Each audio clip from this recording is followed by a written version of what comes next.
Each fall, we disc the Platte River, freeing it from plant growth. Mother Nature used to take care of this problem with seasonal flooding and ice jam events. But since dams have been built, reservoirs have been filled, and our water use has increased, this isn't the case. It is up to us to keep vegetation down. Disking maintains the Platte's historical form, keeping it shallow, filled with moving sandbars, and open. This is important work. Without it, the river would deepen, channelize, and our sandbars would stabilize, becoming islands.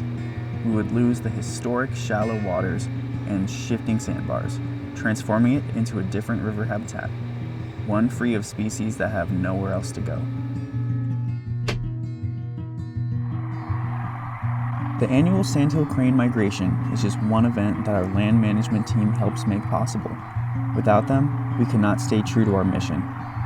Our mission is to protect and maintain the physical, hydrological, and biological integrity of the Big Bend area of the Platte River, so that it continues to function as a life support system for whooping cranes, sandhill cranes, and other migratory bird species.